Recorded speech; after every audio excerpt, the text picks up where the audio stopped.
Let us stand. Thank you, God, for this day. We thank you for allowing us to come together one more time. God, as we go into the county business, we ask that you will be with us. Help us to make the right decision. In your name we pray and we say together, amen. Amen.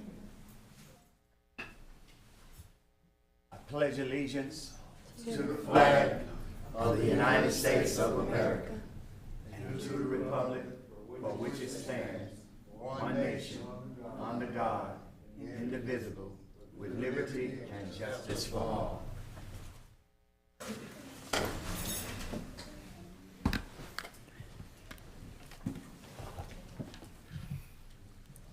Motion to approve April's minutes. So move. I need to amend those minutes, Okay. all right? On page 3 of 12, the last sentence.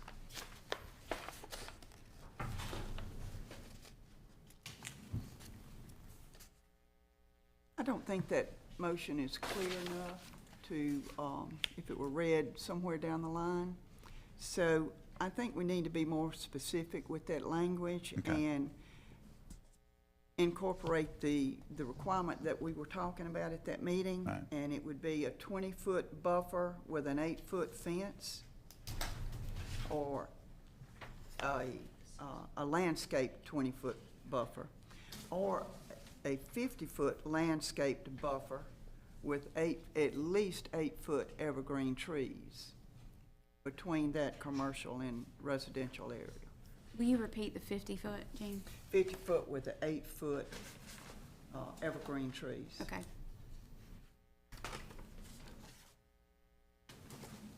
So just to be clear here, what the ordinance requires is in a C2 district, for side yards and rear yards where they abut a residential district, which is what this is. You can have 50 feet,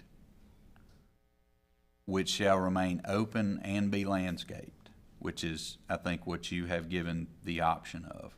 There's 50 feet with landscaped evergreen trees at least 8 feet tall, correct? Right. Okay.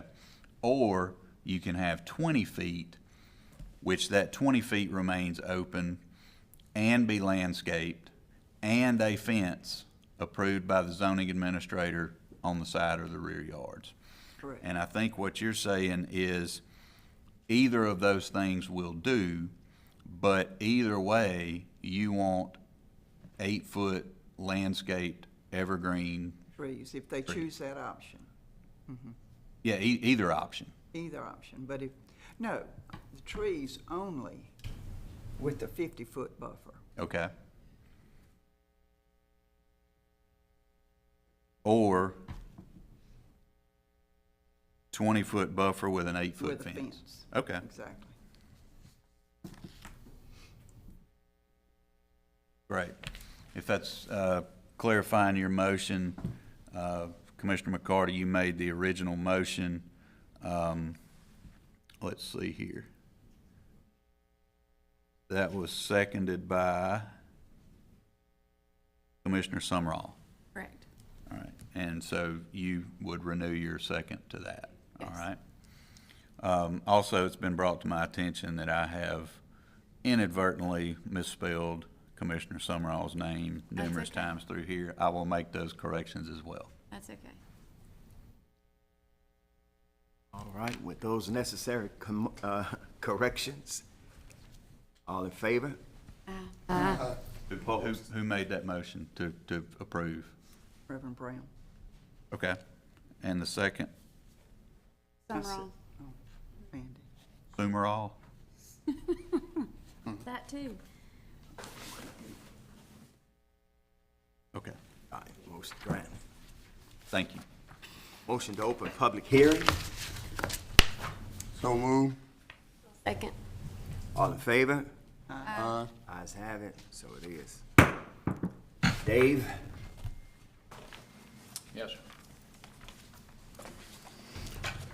Don McGraw back again for Dave Thin in the old Jackson Road Nissan Drive rezoning. And as Ms. McCarty just mentioned about the buffer there, let me speak to that right quick while I got it on my mind. But anyhow, Mr. Thin would agree to an 8-foot fence. We circulated some information showing a 6-foot fence back there, but that would not be a problem making it an 8-foot fence.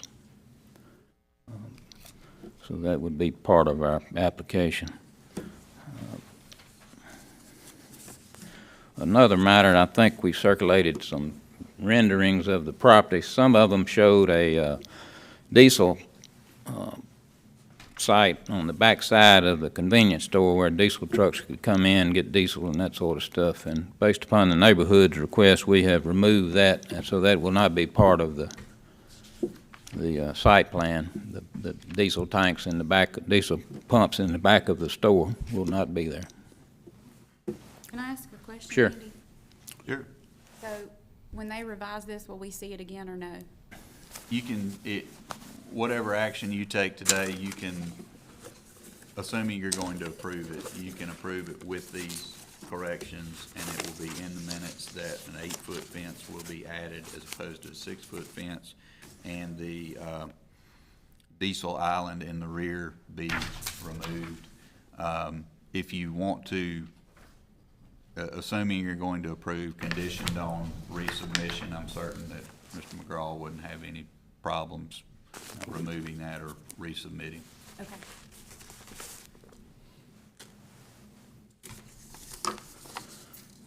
So you're saying it won't be a diesel lane at all? There won't be a diesel lane in the back of the store. There'll be diesel on like at the normal service stations where you got a diesel pump right there by a gas pump. They're basically adjoining on one pump, but there won't be a diesel island out there in the back where big trucks come and go.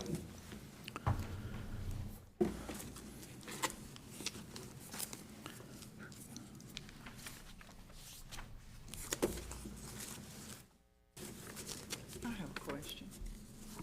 How much of this 8 acres will this particular development take up, and how much will be left between this development and the street?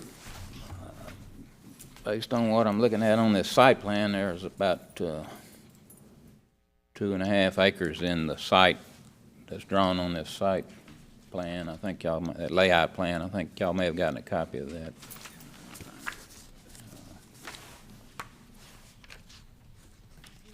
If you didn't, I've got some extras. About midway, Gene.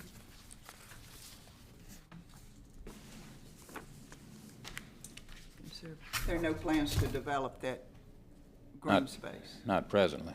We'd have Not to, at present. we'd have to come back with a site plan and all that to do that at some point.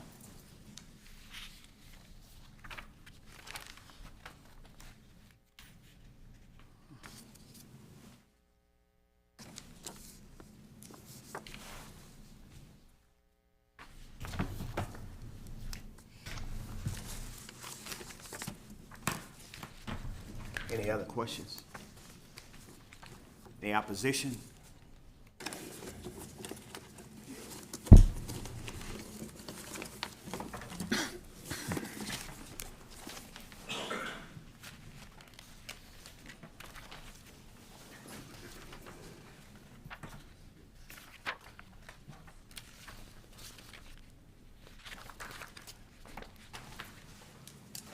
Good morning. Morning. My name is Kirby Boyd. Here representing some of the Cloverleaf residents or property owners in the area. We did have a meeting with Mr. McGraw about a week ago. He brought pictures of the new construction planning, and we talked about it. He did at that point mention that they was looking to put a diesel station in there, which wasn't brought up at the first meeting that we attended. And we told him that we would, first I'm gonna start over. I'm in the trucking industry, so when he brought up the diesel pumps, I'm familiar with truck stops and what goes on at truck stops. So I immediately mentioned my concerns with that. After the fact, he called and said they was looking to take those away from that. Looking at some of the site plans that he did leave, one of the things that we noticed was that we see an entrance where the vehicles, trucks could get on the property, but there's no clear entrance where they would exit the property.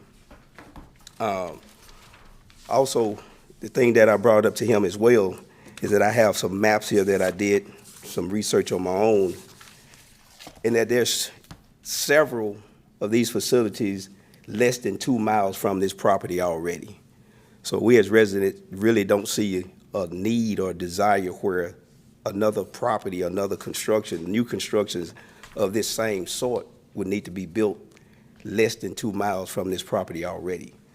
If you guys are not familiar with that, I brought some maps that I printed out with these, with the closest 3 facilities like that already.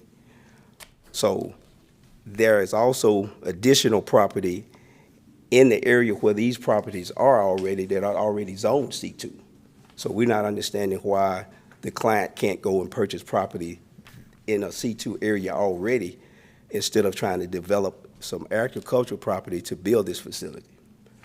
The other concern that we have is with a truck stop. As I mentioned, I'm in the trucking industry. As I mentioned to him, does he understand what goes on at truck stops? You guys may not. There's a term that they use at truck stops called lock lizards. Are you guys familiar with that? That means prostitutes in the trucking industry. That's the attention that a truck stop would bring.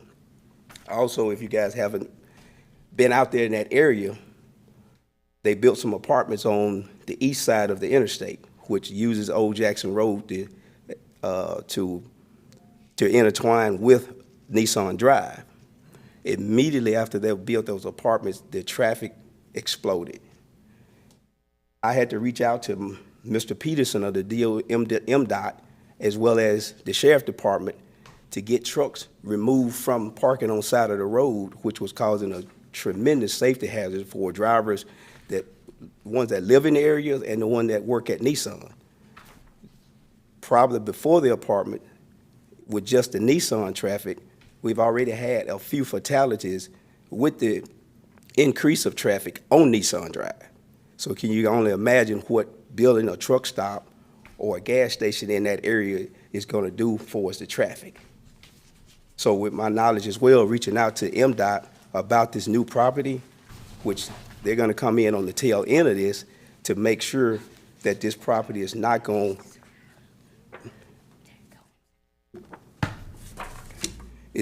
really and truly interfere, but it's going to impact negatively the traffic flow that's already there. So those are some of my concerns, some of the other residents' concerns that are not able to make it because they had other prior engagements for family emergencies and graduations and so forth. But those are some of the biggest concerns that I have, and I think I have those concerns rings well for some of the other residents that have property in the area.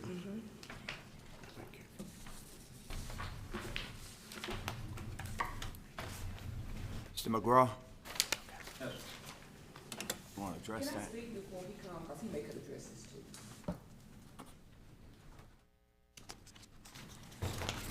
Good morning, my name is Rochelle Thompson. I reside at 323 Hawkins Thompson Lane, and I use that stretch of a road that he talks about all the time, Nissan Boulevard. Our road comes often, it adjoins to Nissan Boulevard.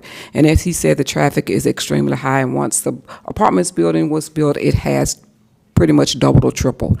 But I know the first time that we was here and this motion was brought forward, the attorney had said that they was going to build some type of maybe storage units or then a convenience store. And with that convenience store, he mentioned the term spirits, and that they may have a spirit store, which of course we know is a liquor store. So I was trying to see if that was still on the table as well, because I know a lot of times with these convenience stores, they will add additional spaces that they either rent out or use themselves to sell liquor. And I know the residents that live in that area don't want that, but also too, we don't want that for those individuals in that apartment building to be able to come there and buy liquor. And of course, those getting off of work and going to work from Nissan Boulevard to do that as well.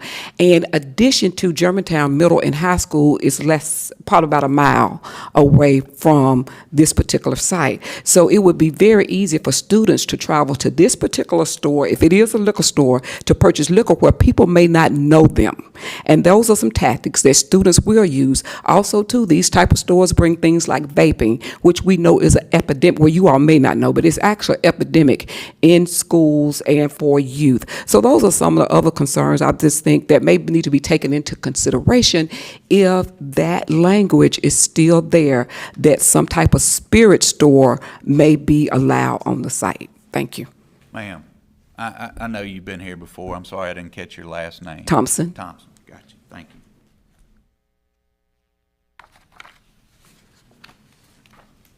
you. McGraw?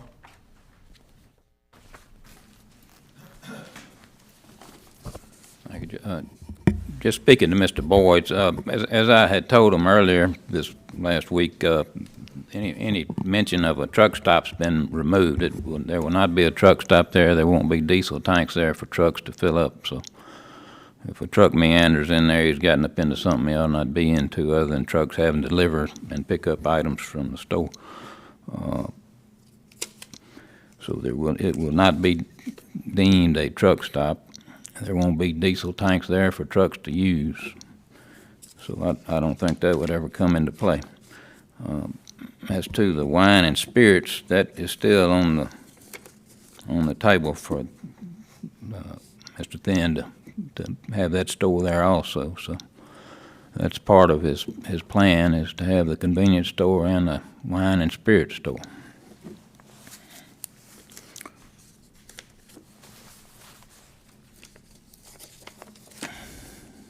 Andy?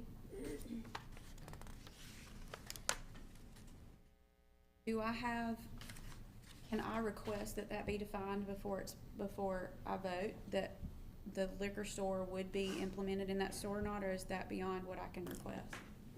No, you can certainly ask the question. Obviously, those are permitted in a C2 district, but as you know, there is a separate and distinct application with the Department of Revenue.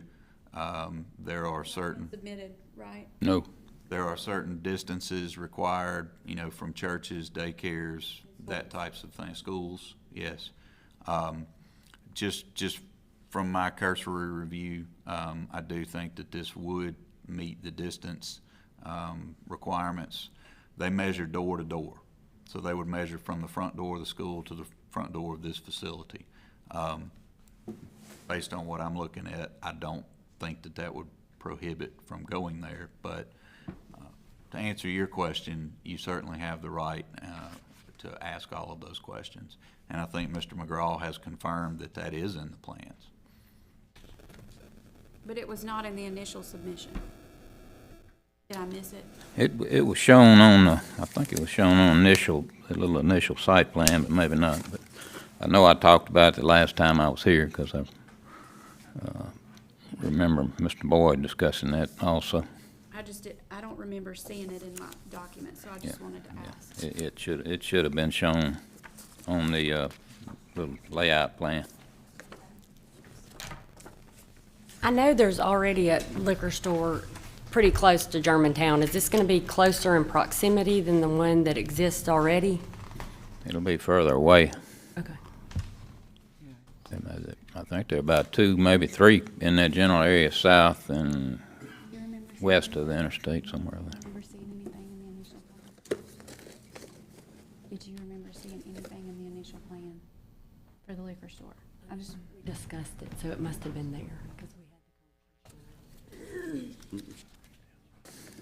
had To clarify that a little bit more, Mandy, I don't think that it's necessarily required that they specify liquor store. It can be as general as retail space, and I don't know. I haven't looked specifically for that until you just asked that question. But And the retail space is wide open to whatever they deem that to be retail? Retail would cover a liquor store or, fair enough, a vape shop or anything else that they would propose to go in there. Very broad and very generic. Restaurant. Vape shop will be a conditional use, though. Would it? Yes. Okay. Not that anybody has said that there was going to be a vape shop in there, but Scott just clarified that if that was an intended use, that is a conditional use. But that's not before you today. Right. Andy, but once it's rezoned, I mean, that could come up from the next potential situation, right? Yeah, So if once it's it's rezoned, it's open to that regardless. If it's rezoned as C2, it would be open to an application for conditional use. Okay. And you could act on that as you see fit at that time. But again, I probably bogged up the works here. That's. No, that makes not- sense. So that's that not condition will be down the road. This is just the if- rezoning. If someone proposed that. Yeah, it's just a rezoning, it's not a site plan. That's right. I have a question. Do you know if Madison County has done a traffic study right there at that intersection to see That if was it my next question. I warrants a cannot red answer light? that. I'm sure there's been one done, but But we can't request that, right? That came up previously. you absolutely could at a site Now, plan. the citizens could go to the Board of Supervisors and request a study, couldn't they? The people in that area? They could. But this is not a, Yeah, it's a This is rezoning. not site plan, this is just rezoning. that's right. Right. Yeah. I'm just questioning that could be addressed somewhere else. Well, if I can speak on that, I was speaking with DOT myself. Sir, could you come to the microphone? Sorry, we're being recorded. I just want to make sure everybody hears you. Well, to speak on that, I spoke with DOT myself that handles that area, and they have yet received a request about a traffic study. So also something that was brought up, once it's rezoned to C2, even though Mr. McGraw is saying that they're gonna take away the diesel pumps now, they can always be added. Actually not, that would be a condition of the rezoning. But he can still, come back and propose or It ask could if they- application, say, I would like to add those. If they wanted to add those at a later date, they would have to bring back it as a rezoning to remove the conditions on the tanks. All right. Any other questions? One more question. Mr. McGraw. Yes, ma'am. That intersection, I'm reading the letter that's been presented by the residents, and they're worried about littering and sanitation, and I looked at that area, and it is covered with litter at this point. I mean, trash and litter from the intersection all the way to the interstate, basically. Yeah. And would your client, I'm sure your client would be cleaning that up on a regular basis? I would hope so, and I'll impress upon them that they need to keep that area clean, even though third parties have been messing it up for several years, so. Right.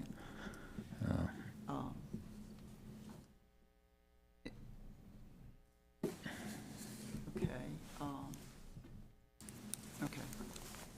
And that's, sanitation can be addressed elsewhere by residents at any time, can't they? That's correct. Before we go any further, Mr. Boyd, Ms. Thompson, I assume that y'all would request that this be entered into the minutes as an exhibit, the documents that you passed. Okay, thank you. Also,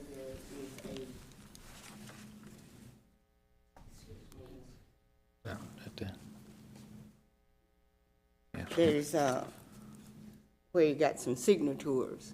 Yes, ma'am, that's attached. Yeah, Okay, they've got that then. Yeah, that's part of that. that's part of it.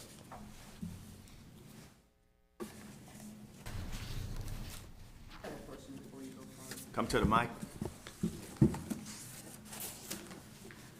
My question is, I know that Spirit Store was discussed, but my question is, just like the diesel units is taken out, and that would be an exception to the rezoning, can the Spirit Store be an exception to the rezoning as well? And they would have to come back to add that in? Is that something that could be done at this time, or once, because once it's approved, it's pretty much a done deal, so just want to get some more clarification on that.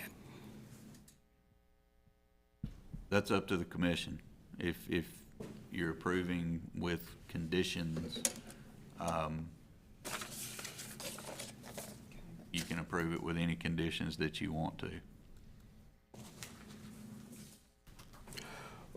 One last thing that I would like to add with talking with Mr. McGraw is that we understand that at some point that property out there is going to get developed. We're not trying to say we don't want to develop. It's just that we are concerned about what's going to be developed on the property. So as I mentioned to him, probably less than a mile and a half from that property, almost at Old Jackson Road and Church Road, there's some nice studio suites that's been built there. Dance studios, boutiques, and so forth. I mean, that would be ideal, other than a truck stop. He said no, a truck stop, a gas station with a liquor store. Which is going to increase. It's going to be hard, just like it was before with the sheriff department, the DOT, the police, those truck drivers that parked those trucks there. They even was parking the trucks there after the signs were installed in between the signs. So that was a constant every morning thing for me to call Mr. Peterson and say, hey, we got several trucks, or take pictures of the trucks and send it to him to have someone come out and police to try to get those vehicles moved. There was times where I took it upon myself to get the name off of the truck, to call the company and say, hey, I'm gonna send you a picture of your truck parked on side of the road, which is an extreme hazard in the trucking industry, with no triangles, no emergency stopping, to say, if someone runs into your truck parked illegally aside the road, you guys are gonna be liable for that. So they would call the driver, having to come move the truck. So, having a gas station there now is gonna just entice for drivers that park there, and you coming around that curve there, it's a bad spot. Just wanted to add that. And any other questions, statement? I entertain a motion.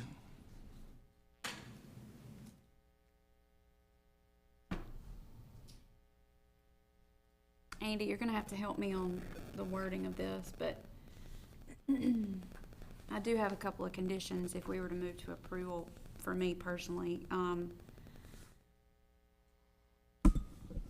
would like it more clearly defined about the diesel pumps. That's a condition for me, and then the wine and spirits is a condition for me. Because from where I sit, my lines they're very defined. And so what we review is exactly what's in front of us, is the reclassification and the zoning differences.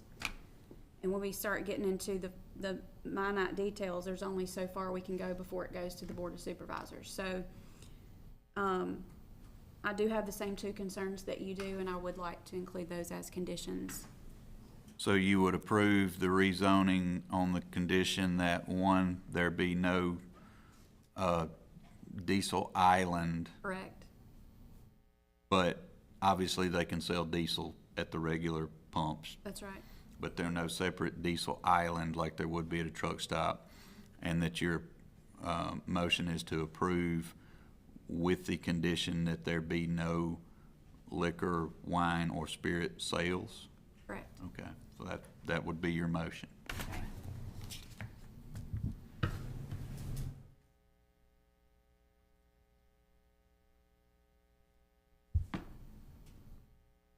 I know they agreed to go to the 8-foot fence. Should we put that in there? Right now, the site plan shows a 6-foot. Should we go ahead and? Sure. add Mandy, would that? you like to add that to your motion? Yes.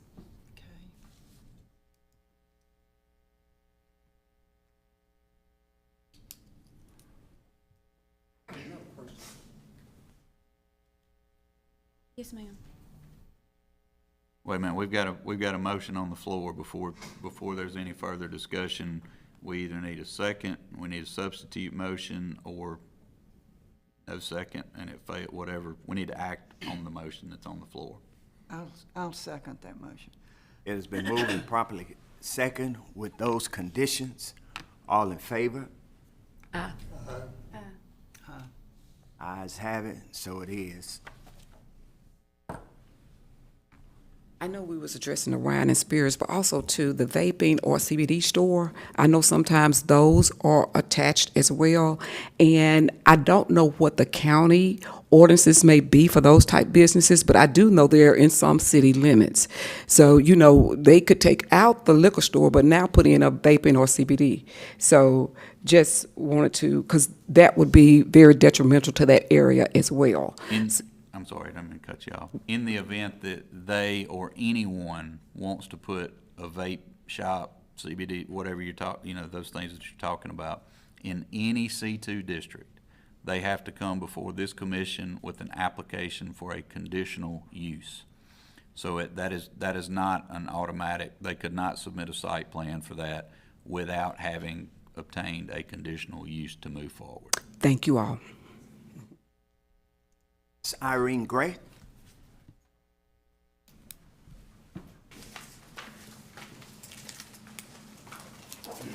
Mr. McGraw, the Board of Supervisors meeting will be June 3rd, 9 a.m.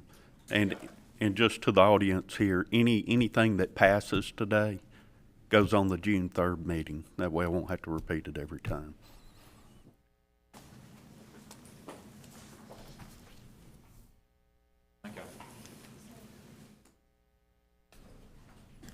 Good morning. I'm Irene Gray. I'm here for a variance for 129 Woodscape Drive and the Oakfield subdivision in Canton.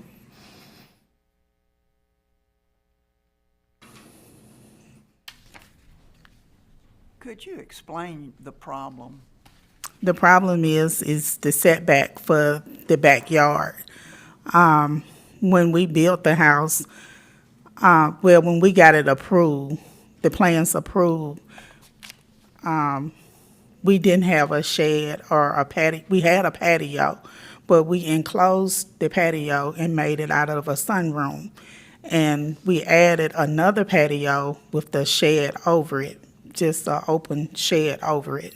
So the inspectors say that, we went over the setbacks. Okay. So it's the covered patio that is within the buffer zone or the setback? Yes, ma'am. The enclosed patio is not? No. It's okay. Okay.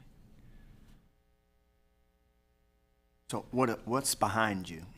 It's a house behind us, Now, but it's fenced. They already have it fenced in. Well, we are fenced in on the side and also behind us. do you know how many feet are between your covered patio and your The property your line? lot line? Yes. It's like a little bit over 14 feet. 14? Yes, ma'am. feet. And should have been 25 feet according to your covenants? According to the covenants, yes. Okay, so you're 11 feet into that setback. Yes. Okay. Have you discussed this with your HOA, the homeowner association? No, ma'am. Okay. Is there a homeowners association? It is. Okay. And the building is already up? It's already there. All right, if the HOA required, the HOA put the 25 feet in, and the zoning is 20 feet for this R2. So isn't she gonna have to get permission from the HOA also? That's up to the HOA. We don't enforce their About that. covenants. We don't, Okay. that's a private contract between the homeowners and the HOA. In the event that they do, contact her, that would be Between them? between those two. But if we've got a 20-foot setback, the covenants can be stricter, than our setbacks, they just can't be less restrictive. So we're addressing the 20-foot. That's correct. So it surpassed the HOA and ours. Right, but our only concern is the county ordinance. We don't touch the covenants. Have you discussed this with your neighbor who you abut, the one behind you? No, ma'am. You don't know whether they approve or disapprove? No, it's a variance sign out there. I don't know whether or not they called in to say they approve or they disapprove of it. Gotcha. I have had a few calls on it, but, I mean, I don't know if anyone's here to oppose it, but no one seemed very concerned about it. They did not? They did not. Not to sway you either way, but as you guys know, some of you are newer than others to the commission. This happens quite frequently. Right. Quite frankly, accidents happen. You know, they just do. Property lines get moved during new construction on accident. Things happen. So this is not, I say all that to say that this is not something new. This is not something unique. This is not something extraordinary, for whatever that's worth. And if there was some opposition, obviously they'd be here today and that would be addressed. Should have. Any other questions? I entertain a motion. I move that we accept the petition request. It's been moved and properly second to accept the petitioner's request. Ready to vote? All in favor? Aye. Ayes have it, so it is. Okay, thank you. Sanchez.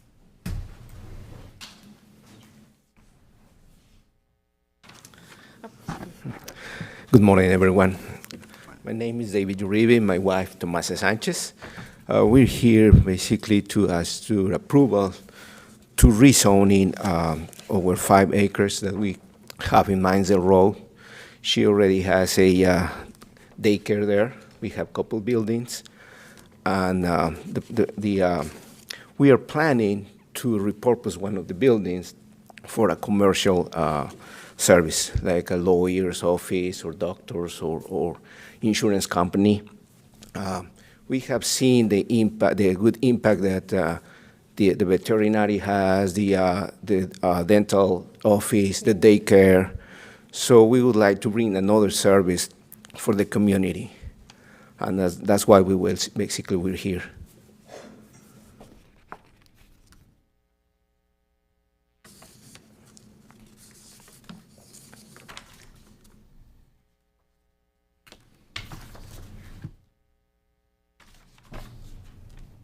Did you say an insurance company is looking to? Any company can I be, mean, any company? Yeah, any Any company. We just would like to keep helping our neighbors around. Like if it's a clinic, they can check their children before, they don't have to cross the town to check, be checked by a doctor or a pharmacy, that they can pick up one medicine, just one option, since we've been helping them with children, keep helping them with another option that is allowed, obviously. And we would like to keep our daycare, give them another option, and keep our landscaping, keeping everything as was said under the requirements. So basically, it's pretty much to rezoning from residential to commercial, to have that option, and keep helping everyone. All right, medical. These medical facilities will come under professional. Is that what that'll come under? Professional offices, I suppose. Right, and again, here, we're just with the rezoning, we're not to a site plan or anything of that nature yet. Right. And for your note, as you see, this was approved by the Mansdale Livingston Historic Preservation District. with the one limitation that you see there in their recommendation. Which would be a condition on that rezoning. Right. Scott said that would be a condition on the rezoning, is that, and I'll just read it here. The MLHPD Commissioners voted unanimously to recommend that this rezoning request, R1 to C1A, be approved with the limitation noted here in the board passed motion. The property at 470 Mansdale Road, currently zoned R1, be rezoned to C1A with the restriction of no residential care facility per the definition noted in the Madison County Zoning Ordinance of 2019, which permits 24-hour care be permitted at this location, as is now the case, professional office buildings only in the MLHPD. So boiling that down is that Mansdale Livingston approved this with the restriction that this not be a residential care facility which would permit 24-hour care. When was that written? This is dated May the 15th of 2024. So that would be a condition on the rezoning. Y'all would have to make that motion that you accepted their conditions as your conditions, if you so choose. And you may add other conditions. That's true. Now be aware, these buildings are already existing on this site, but I think there's some additional acreage that could be developed. So what are they currently being used for? Daycare. Daycare. Just the daycare, okay. They had a conditional use from many years ago to operate a daycare there. But the daycare is staying, right? Yes, yes, the purpose is to keep helping everyone. Yeah. I don't have anything to do, just helping, you know. I'll entertain a motion. Okay. One comment. I noticed that you have assigned your lease to probably your own corporation. What is it, EDUS? Correct. So they've Yes, signed the sir. lease to EDUS, and I assume that that is the petitioner at this point. They're representing the petitioner. So I'd like to make a motion that their zoning request be approved following the terminology of the Mansdale Historical Preservation District. Second. It's been moved and properly second. All in favor? Aye. Ayes have it. So it is. Thank you. Thank you. Thank you. Prince Investment.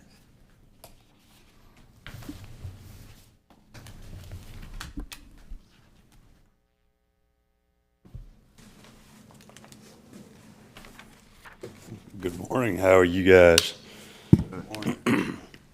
My name's Tim Hobby with T&K Farms Construction out of Louisville, Mississippi. I'm here with Mr. Nick Sharp, Operations Coordinator for Prince Oil out of Philadelphia. We're here this morning requesting permission be granted to excavate, remove some soil from a location just north of Sharon, Mississippi, off of Highway 43, from a piece of property that the Prince Company owns, approximately 1,300 acres there on the side of Highway 43. And what we're requesting is that we be allowed to borrow soil from that location and transport that soil to a location where there's a new convenience store going in just south of this area, off of Sywell Road there. That is Old Jackson and Sywell at that intersection. We will also be excavating soil from that intersection, non-desirable soil, taking it back to the farm on Highway 43 on Mr. Prince's property. We have already, we've petitioned the Mississippi Department of Transportation. We've gotten our easement granted there. We've built an entrance. We've put in place over 1,000 feet of heavy aggregate, where the requirement's only like 50 feet of heavy aggregate. We've put over 1,000 feet of rock in so that we will not be entering or exiting Highway 43 on a material that would track out onto the highway, causing hazards. Those are in place already.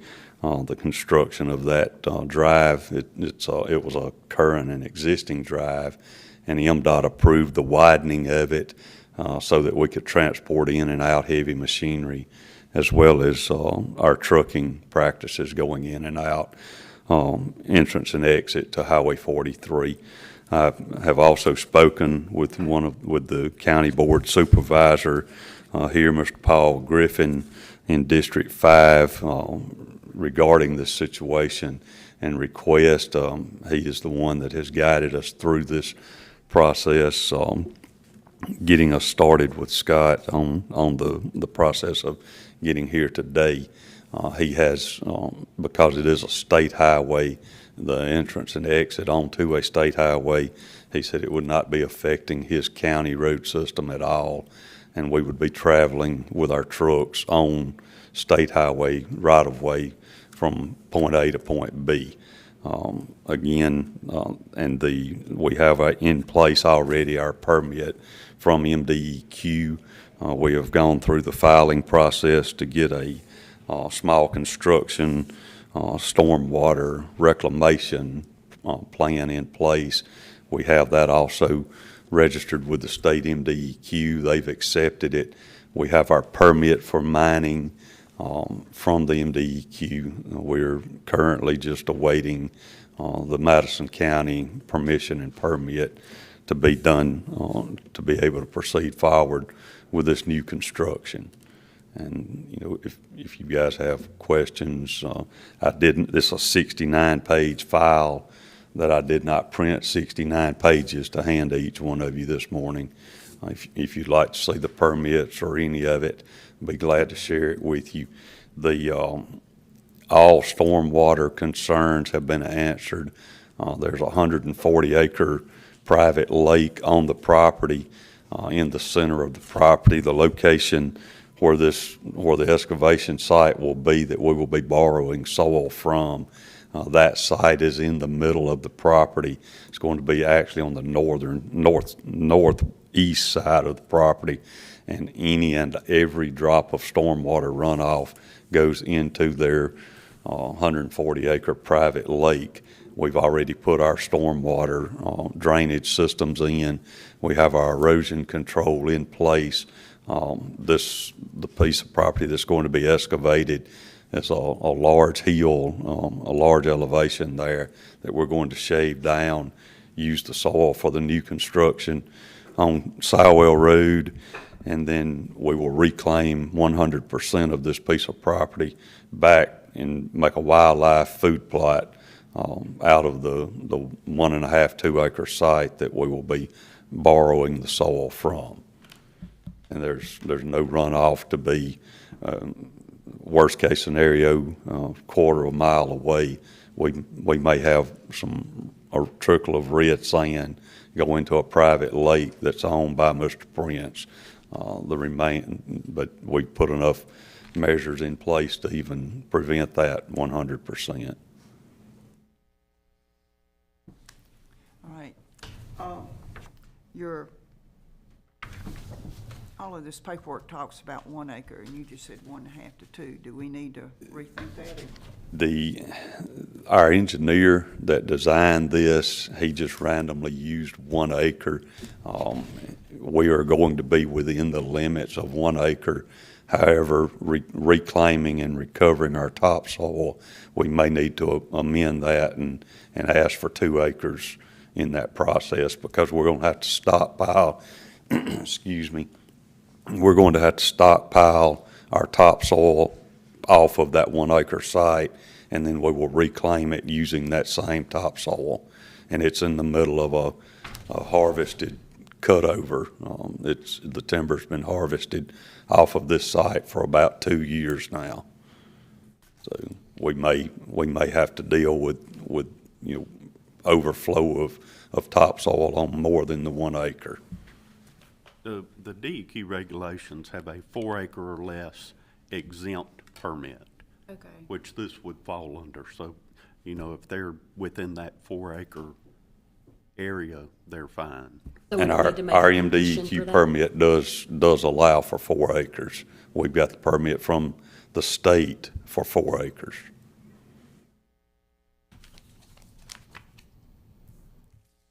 So if you're gonna approve, I may just recommend that you approve, you know, up to the MDEQ limitations of 4 acres or less. Okay. I move that their request for a mining operation up to 4 acres be approved. Second. It's been moved and properly second that the request be granted. All in favor? Aye. Ayes have it, so it is. Thank you. Thank y'all very much. Gentlemen, normal restrictions apply as well as far as like daylight hauling, only daylight hours, no Sunday hauling. Yes, sir. Flagman to be provided if necessary. Any others, Scott? I already Well- discussed that with Okay, Mr. all Hyde. right. We will most definitely be abiding by all, covering all of our liability ends, street sweeping as well as anything else that we may have Yeah, there. be aware Mr. Griffin drives by that every day. so. Do that. Mr. Griffin drives by that spot every day. Absolutely, absolutely. What Thank time y'all. y'all gonna start up in the morning? What would be your start-up time? With me bringing a crew in from Louisville down here every day, it will probably be 7:30 in the morning.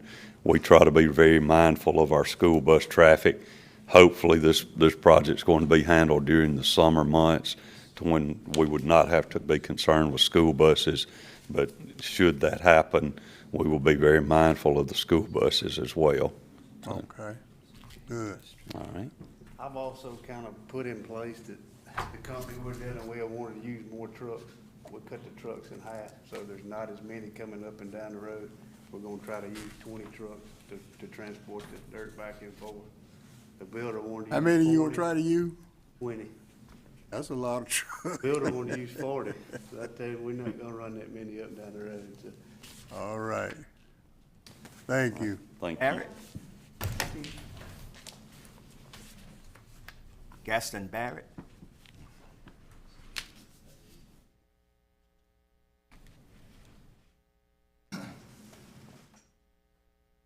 Morning. My name is Walton Stinson, and I'm here representing Mr. Gaston Barrett. I request that a 4.83 acre parcel of land in Flora, Mississippi, we've submitted a rezoning application from I-2 to R2 be approved. Currently, the property being I-2 can be anything from a salvage yard to basically anything I think Madison County will allow. Currently got the property under contract to be sold for a single-family residence, in which we requested R2, in which the potential purchaser could do so.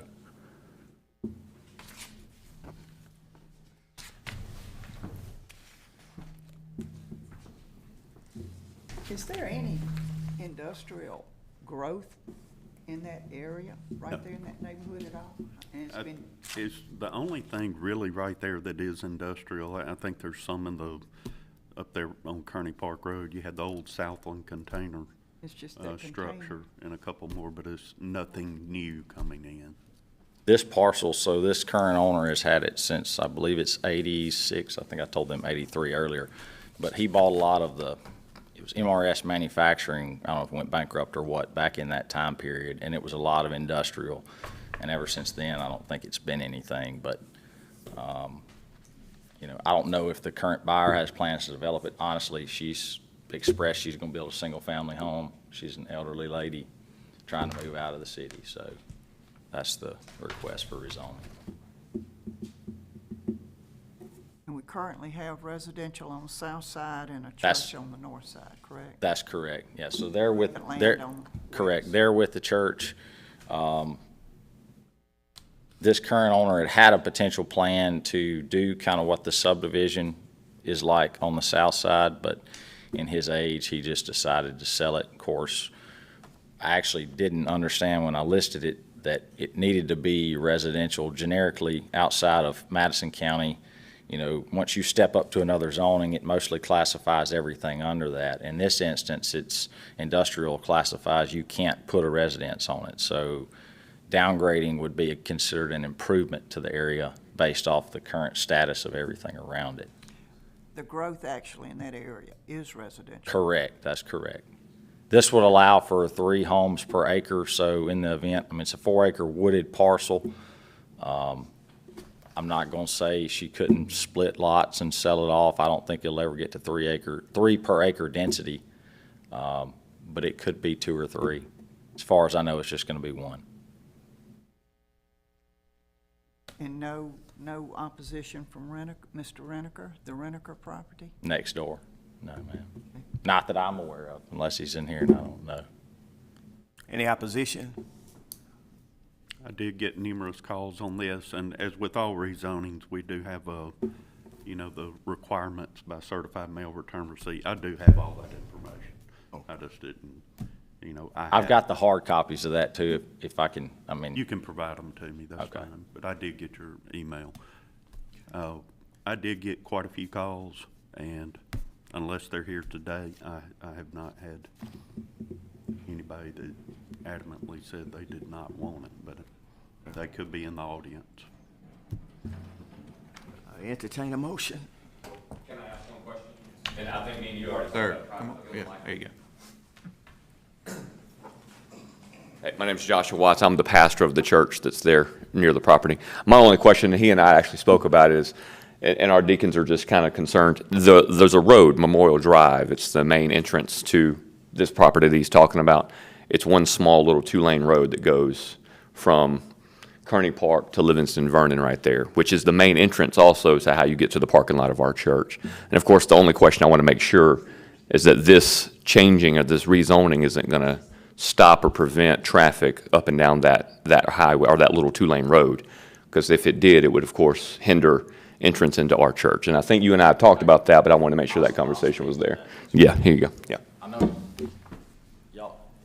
y'all aren't looking at a map, and of course, this particular gentleman owns and has owned tons of real estate all throughout the state. A lot of this bankruptcy stuff he bought was just stuff he bought and forgot about. So I managed all the property for this gentleman for quite some time, and looking at this parcel, it's labeled Gaston Barrett, basically on the road he's talking about as a private road. So it was always my understanding, because I never saw a physical deed based off just land glide, that we own the road. Well, I approached the church probably, 2 or 3 months ago? Yeah, give or take, and said, hey, look, you know, we'd love to sell y'all the road or whatever. I'd never seen the actual deed.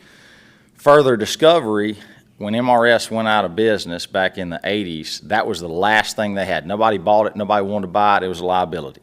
They quit claimed it to 3 people. The church is one, it was the bank, United Guarantee Bank, I think, was the second, and then Mr. Gaston Barrett was the third. However, Gaston's name was the first one on the deed. So according to the tax record, it shows Gaston Barrett, if you pull the deed, they actually own part of the road, but he's been paying taxes since '86 on it, because it's the only name, it was the address listed and everything got filed. Title work goes back to show that they own part of the road. So it is with pretty well confidence I can say that Mr. Barrett and I have discussed, after he sells this property, he's going to donate his interest in the road to the church, and then it will fully be theirs. So, you know, outside of a tax write-off, they already legally technically own a third of it. Well, I guess maybe 2/3 if the bank is considered to be null and void. The bank doesn't want anything to do with it. They're no longer in business. And we had a long discussion about that. We weren't trying to cut them off anything. We just didn't know who owned it exactly, so. That's all I have. All right. Anything else? I don't want to make a motion. I'll make a motion. I'd like to put the condition that it's specified that it is donated to the church, if I'm able to do that, please. All right, that particular parcel is not part of it. The road, maybe not the road. Yeah, it's technically a separate piece of dirt, but, Okay. and they already own a third of it from a legality standpoint. They already technically own it. He would just be donating his interest, but it wouldn't affect the situation either way. We couldn't tell them they couldn't use it and vice versa. They already own it. Okay. This request does not include that parcel No, anyway. no, ma'am, it does not. I motion to approve. Without any of, Yeah, if yeah. Second. There's motion properly second that it be approved. All in favor? Aye. Ayes have it, so it is. Thank y'all. Save the worst for last. Clay.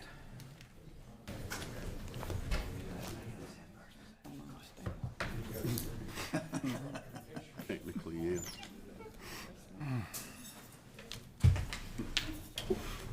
Good morning. Thanks for having me. Clay Eckerson.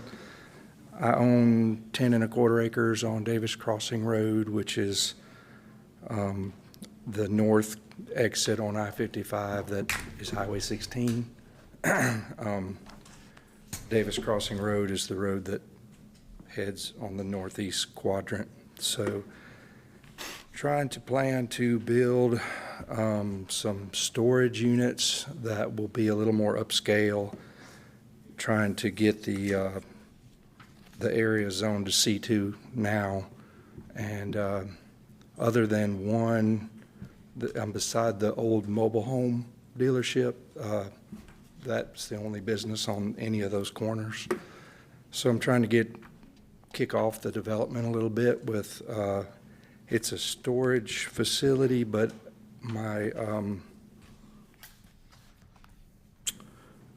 my conditional use request is related to want to build these storage units in a manner where I can sell off individual units. So it falls under the garage condominium rule condominium law, I guess. So it's non-residential, but I have Susan Pinkston with me. She's glad to explain how the law works. We have some office condominiums in the county where you might have a suite of 4 offices, and instead of renting them, they're owned by the individuals. So I'm applying that to a storage facility, whereas they're divided up into 1,250 square foot partitions, and they're with firewalls, and they meet all the code requirements to be sold off as individual units. But I'm just requesting the conditional use permit for that purpose.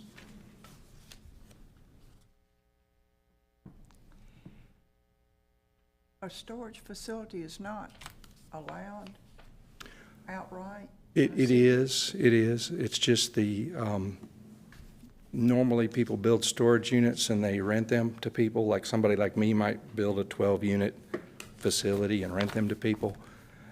It's just that my business plan, I don't want to be the owner of it long-term. I want to sell off the units. And then in a storage facility, people can't do things like keep a freezer running or keep their RV in there and also pull it out and wash it, or keep things on a trickle charger or work on their equipment. So it's kind of a step up from storage when you get to own it. And, again, you can't live in it by the zoning regulations. There's no living. This is not what we're promoting. It just falls under that law. But you can do like activities there, like work on your vehicle or. We didn't receive any information about the design. How many units? I think, did you get I turned in copies of everything. The plans they're built in phases. Each building that I've proposed right now is 6 units per building. 6 units? Phase 1 is 2 buildings, so 12 units. And I'm not a speculative person, so they'll be pre-sold, so I build one building at a time as we get people that buy them. So it's kind of like for people with upscale car collections, high dollar RVs. It's kind of a upper echelon clientele that we're targeting. Now, this is strictly a storage facility. It's not you will not have any businesses, and we didn't get any of that. Yes, So we ma'am. don't know, I don't know exactly what's In going there. We have in our document, we don't want walk-up retail. It's going to be gated and fenced and pretty secure. And we don't want walk-up retail. We will allow things like a person, maybe a plumber, who needs a place to park his van and keep his equipment, but not have employees on the site, like a plumber or a flooring person or a electrician, somebody who has to store materials and they might work in the neighborhoods around us. They can have things shipped there and then load up and go, but we don't want any fabrication or any on-site employees, nor walk-up retail, at least in phase one.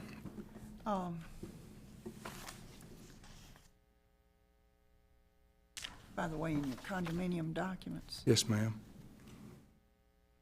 I have Susan here too, my attorney who wrote them, if we have any questions on that. I think Andy has gotten to review them. we didn't get any of these exhibits, which is why I'm Oh, asking okay. that question. I'm sorry. I think I made a hiccup and I left something out. He's got this right here. That's my bad. This is what they look like. That's the exterior, but I have turned in 8 copies of plans and 8 copies of everything I had to provide, including engineering work. So I can grab a copy of a plan if we need to look at that, but basically, the front of this thing is just a facade wall. When I bought that property, I bought it from somebody who'd owned it about 45 years. They're long from Canton way back. And I let it sit in my creative mind for a while, and I wanted it to look similar to what I see around Canton. And so it's designed to look sort of like downtown Canton. I wanted it to be pretty. So that's just an artificial wall on the front. It doesn't, those doors don't lead into the building. Right. It's just a facade that I can't see it from the highway, but I pictured it as looking sort of like downtown Canton. So,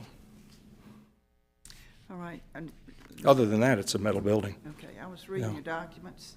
On page 5 of your condominium document, first line, number 4, the restrictions on transfer is set forth in Article 7. Just letting you know there is no Article 7. I'll let Susan come up. I'm not an attorney, so I think You the skip way. from 6 to 8, actually, Okay. in this document. Excuse me, can you repeat that? I'm sorry? Can you repeat that? In this condominium document, on page 5, the first paragraph, the first sentence, Are you just saying we need to get our numbers lined in? Correct. Yeah. there is no restrictions I on see. transfer, and there is no Article 7. Okay. That was my era.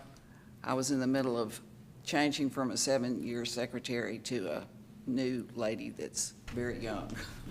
So that's my era. And we did draft a plan of condominium and declaration of covenants so that the owners of these specific units will know exactly what they can and can't do. And I think that would be good for the community and for everybody, but we don't want any walk-up traffic or retail business. It's strictly Or fabrication. For We don't want use. people building things there. for use for the owners to do their business there. All right. On page 10, you have commercial use restrictions, and it says that they shall be used for commercial light industrial purposes exclusively. So that sounds like a business to me. Am I wrong? I think I read that to say that, obviously you have to designate a use, commercial and light industrial purposes. That's pretty broad, but I think he's explained that thoroughly that, or he's explained enough that this is not a business. Nobody is running a business. It's not an office. It's not any of those types of things. But as he said, if I'm a plumber and I have a van full of materials that I use on a regular basis, I can pull that into my garage area to be safely stored. I can have materials or supplies delivered to that address to be able to use on my job site. So essentially this person, rather than parking his plumbing van in his driveway every night and allowing his neighborhood to scream and fuss at him about that, he can leave that here and then take his personal vehicle home at night. Well, I understood that. It's just that, I think it's clear, isn't it, didn't we define it in another section? It seems like we did. I didn't, again, not an attorney, but I thought we had that restriction of no retail in this document somewhere. I think Am I wrong? it is. I think this I was, just like didn't you know were saying, what this is the like first This definition is- of, this and is we narrowed it industrial. down, I know we did. Yes. Yeah. We use light industrial use because that's what it was zoned for initially, but we narrowed it down into what you could and couldn't do down in this document. I'll have to, It's 30 pages, we can flip through it if y'all want to, or, but I'm positive that we had a, Yeah, the property's currently zoned C2, so those would be the allowed uses under that. So, it would be technically, I just didn't want it to promote the customers that I do want. So, I think I've told Scott and Andy both, I didn't grow up with a lot of stuff, but I live in a neighborhood where people have a lot of stuff. And this is kind of an altruistic reason, you don't want your neighbors parking their boats and their trailers, and so this is a place for people with nice things, and, ownership wouldn't be restricted to two people could buy one together and keep all their toys in there or whatnot. But this is just an option to paying rent for storage, and they do exist in other communities.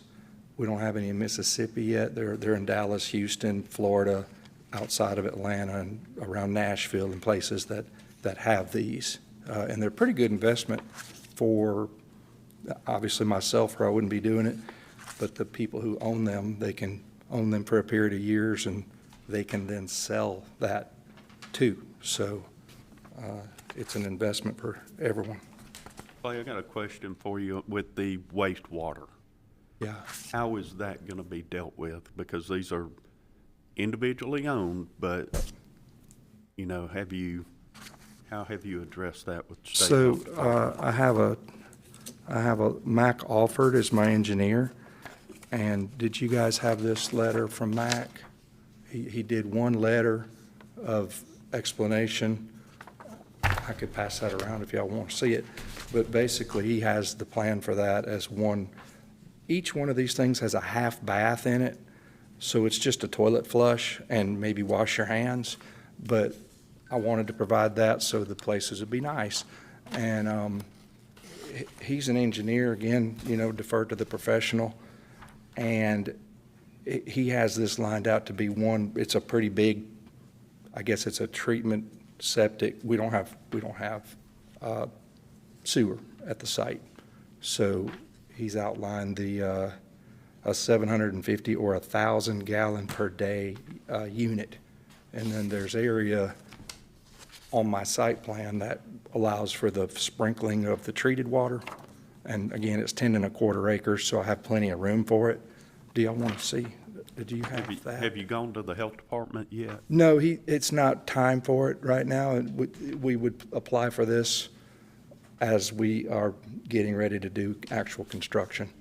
So, and then we may have, like Max said, we have an area that he defines as a area that should meet the criteria to sprinkle.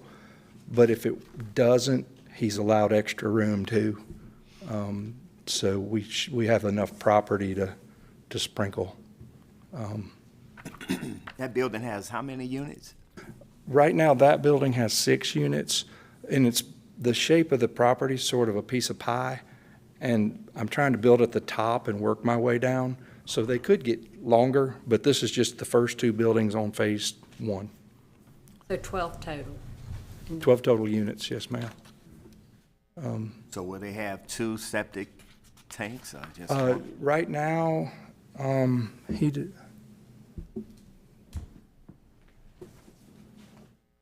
He calls this an aerated treatment unit.